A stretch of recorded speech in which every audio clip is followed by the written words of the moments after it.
every time that we meet corporately, I love to have an opportunity to introduce to you some people who have been part of our group and just the ways that God has worked in their lives and the things that they are now living for as a result of what God's done.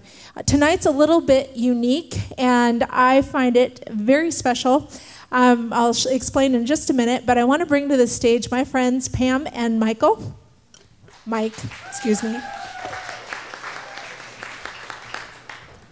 Okay, I put them on some very strict rules. If I interrupt them, it's so we can keep it going. But there's just a lot to tell in the story, and I'm just really excited. For those of you who've not been here for a while, Pam was part of Compass, which Singles at City of Grace has come out of. Michael is here, very active in our Vertigo ministry, helps out ushering at church, and the amazing thing is it hasn't always been that way. And so tonight, I just want to share, give them a chance to share their story about how God totally revolutionized Mike's life and how Pam, as a single mom, kind of worked through things up to that point. So Pam, I'm just going to, if you could just lay a foundation for us, we're going to flash back, I want to say 7 years, 6 or 7 years. And I first met Pam when she started coming to choir rehearsal. And why don't you just tell us a little bit about what was going on in your home and your life at that time? Well, I could be here all night, but I had some pretty bad things happen to me. I lost my home and was living with someone over on 75th Avenue. I drive all the way over here for choir. And it was just the highlight of my life coming over here. But a lot of things were happening.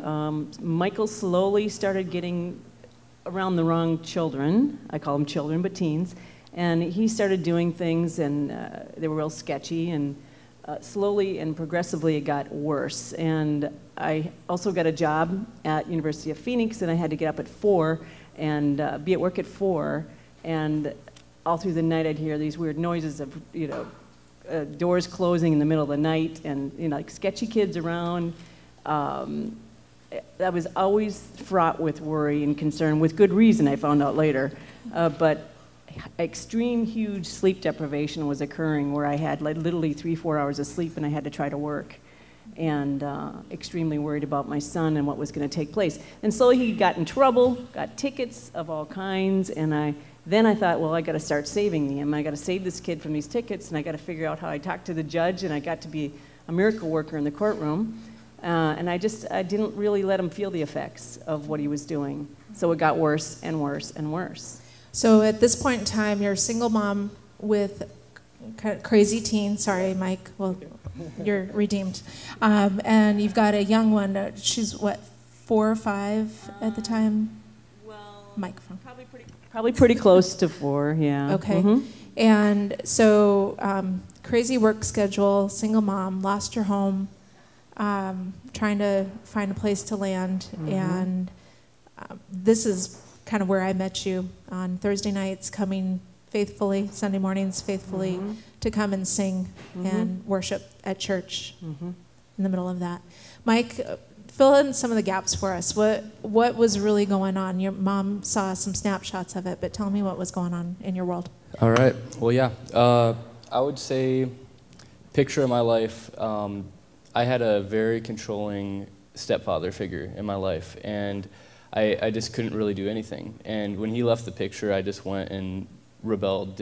I took advantage of my mom in a lot of ways, but I just partied and did whatever I pretty much wanted to do to try to. It was part of an escape. It was part of just wanting to find meaning to life and happiness. But for me, it was a slow process of just getting involved with the wrong people, the wrong crowds.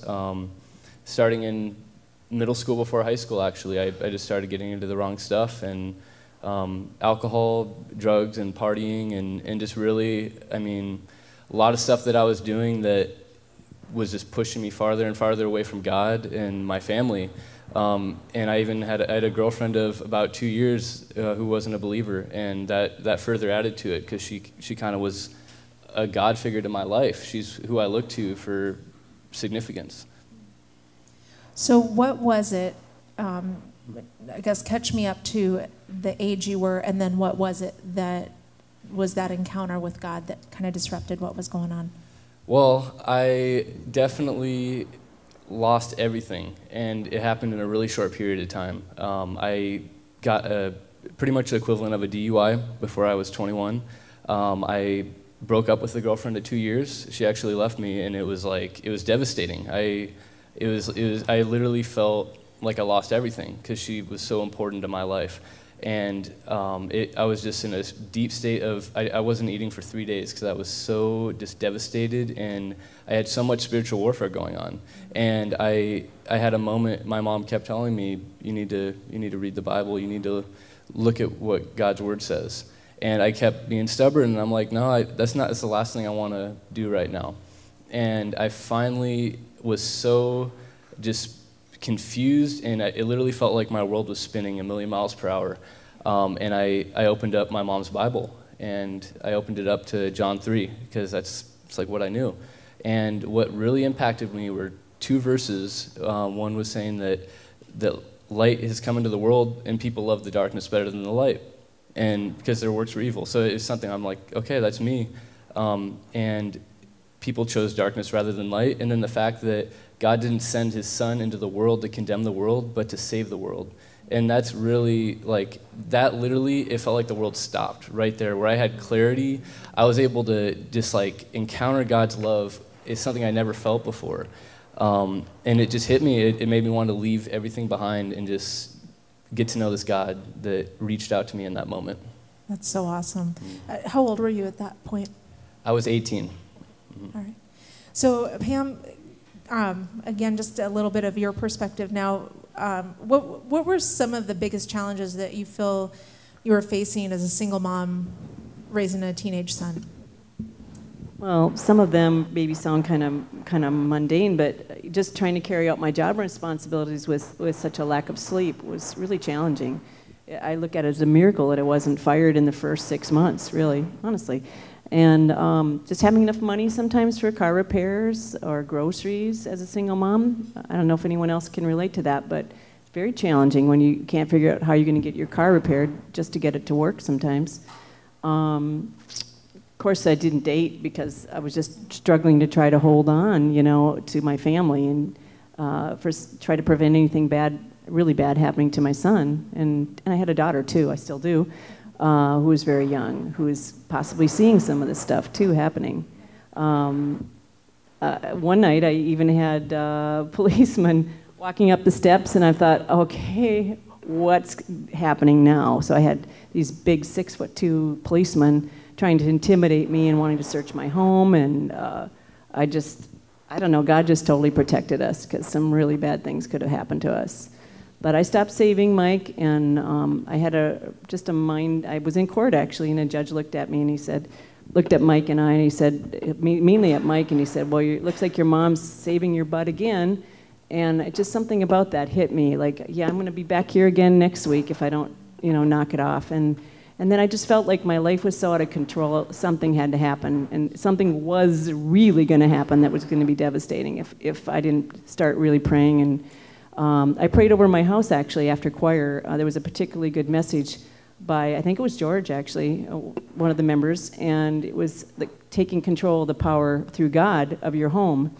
And I thought, this is kind of, I felt a little goofy, actually, but I walked around my whole apartment, and I just said, in your name, please protect us, and give me the power to at least, chase some of these kids out of my house that were always showing up in the middle of the night.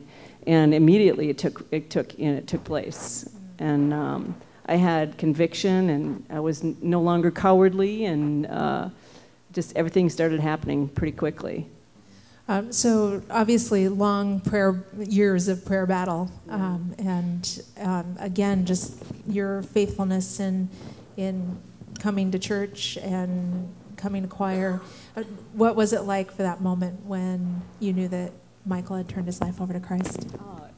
I can't even explain it, but I knew it happened, and I could see the spiritual warfare going on. And he'd come into my bedroom. It was like 2 o'clock when it finally came into being, where he said, "It's happened," and God has totally planted this in my head, and I'm going to be fine. And he even said that his body was so light that he almost felt like he could sail. He was all the burdens were gone, and it may have been something else. Huh? No, just kidding.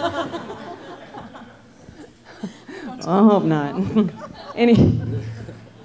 No, it was an encounter with the living God. God was real to my life because he showed himself to me when I looked at him and decided that I wasn't going to just try to walk in light and darkness and just try to do both. God saw that I had a heart that was real and wanting to find him. And for whoever looks to God in that moment, he's going to be there, and he was for me. What are some other ways of restoration that you've seen in your home, Pam? Say that again? Just other areas of restoration that you've seen in your home. Peace, just peace. Every time I came to choir and to church, I knew that mainly my life was just one disaster after the next, mainly because of what was happening with Mike. Thank you. And so there was not peace, but when that happened, it restored complete peace in my household. And how can you give a number to peace? It's everything. But peace and trust and security, and when I knew my son was safe, then all of a sudden I could sort of concentrate possibly on thinking about dating. And when I was able to do that, eventually I ran into the right guy that we were suited for each other, and now we're happily married. So. And just as you were sharing with me, that restoration of an entire family unit has taken place in your family. Just from my perspective, Mike, again, just serving with your mom in the choir, and then all of a sudden one day you show up and start singing with us. Tell me a little bit about what God's done in your life since then, and kind of the course that you're on right now. Well, the same choir that they were involved in, and George, and he was doing the worship that was praying for me each week that I didn't even really know about. I ended up joining that choir and didn't even know that, and I was like, how do these people know me? So from that point on, I knew that I wanted to I had to leave everything behind, and it was hard, but since it was so broken, it almost made it easier to be able to just realize that it wasn't what I thought it was. And I knew I needed to have new friends, a new community, and leaving all those other friends behind, I really got connected to City of Grace. I wasn't even in school at the time because through this whole process and losing my car and everything, I had nothing. And I started getting connected here. I was at the choir, I got involved with actually Compass. I was coming here for a while to hear Bobby speak and just to get involved. FaithWorks, it was just like anything I could be a part of, I joined up with that because it was just like, wanted more and more and more of what God was doing. So from that point on, I knew that I wanted to be able to reach out. God saved me from a drug addiction, and God saved me from all this stuff I was doing, and I wanted to be able to be that person that is there for others that are in that place. So I didn't really know at the time, but God is pushing me more into ministry, and I joined FaithWorks. Now I'm a junior at Arizona Christian University, just pursuing full-time ministry and just wanting to share what God's done and what he's done in my life, in my mom's life. So that's where I'm at right now, and it's been amazing. That's great. Just before we wrap up here, Pam, what are 3 things that you would share with a single parent here that you would just recommend for them? There's things that we don't think are possible, but they are through God, and just keeping God at the center and asking for his protection and his guidance mainly, because it is. I have so much. For single women, I have so much empathy because it's one of the toughest things to do, really. But faith in God, continue to surround yourself with Christians. I guess those 2 things, really, and just hope and pray all the time, and trust, and thank God in advance for it, because it will happen. And then, Mike, what are some things that you would, just some advice you would give to a single parent raising an unruly teen like you used to be? Prayer, and you can hear that all day, but the fact that they were praying for me each week, you don't want to get caught up in thinking, okay, I prayed this over and over and nothing's happened. You got to keep on praying and pushing in and asking God for help and support. And I honestly, I could say I could look at that and realize that that made a difference in my life. I would say the fact of having, I saw the change in my mom when we all were kind of sporadically going to City of Grace, but when she started getting involved in serving and worshiping in the choir, I saw a change in her demeanor, her confidence, and I didn't know it at the time, but that was a glimpse of truth to me. So not letting stuff that's going on in your life push you away from God or from the church, but just jumping into that full force, definitely. Well, thank you both so much for being here tonight and sharing your story. Just really appreciate it. And again, I just am so excited to share this story that I've watched unfold over the last several years with everyone else. It's such a delight, and I'm just so grateful to God for what he's done. Thanks.